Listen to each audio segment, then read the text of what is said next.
Welcome to my channel. আজকে আমি আমার ভিডিওতে যে টপিকটা বলবো সেটা হলো রিডল লেটার। এখানে অনেকগুলো কোয়েশ্চেন আছে আর কোয়েশ্চেনের আনসারগুলো একটা ওয়ার্ডে হবে, কিন্তু আমি ওয়ার্ডে দেব না, সিঙ্গেল লেটারে দেব।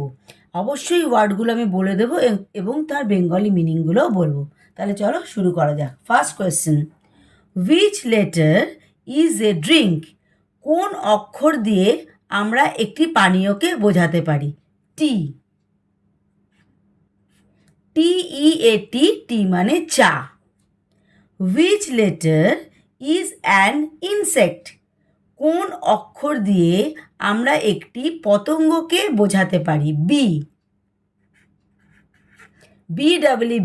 বি মানে মৌমাছি। Which letter is A vegetable? কোন অক্ষর দিয়ে আমরা একটা সবজিকে বোঝাতে পারি? সেটা হলো পি। পি মানে মটরশুঁটি।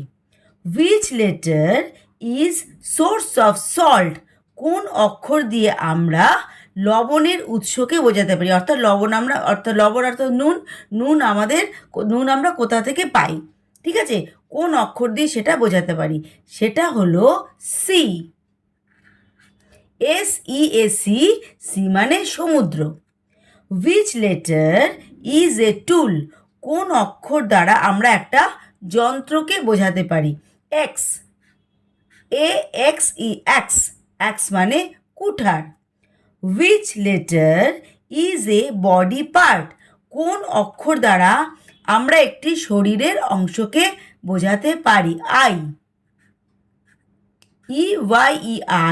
আই মানে চোখ। Which letter is a helping verb? কোন অক্ষর দ্বারা আমরা সাহায্যকারী ক্রিয়াকে বোঝাতে পারি? সেটা হলো এম অথবা are. Am are helping verb. Which letter is an article? অর্থাৎ আমরা বলতে পারি যে একটা আর্টিকেল কোন অক্ষর দ্বারা আমরা বোঝাতে পারি? আর্টিকেলে তিনটে ওয়ার্ড হয়, এ, অ্যান এবং দি। তাহলে আমরা এখানে লিখব এ, কারণ আমরা একটা লেটার খুঁজছি। তাহলে এ দিয়ে আমরা একটা আর্টিকেলকে বোঝাতে পারি। তাছাড়া আরও দুটো হয়, অ্যান আর দি। ঠিক আছে। Which letters are pronoun? কোন অক্ষরগুলো দিয়ে আমরা প্রোনাউনকে বোঝাই?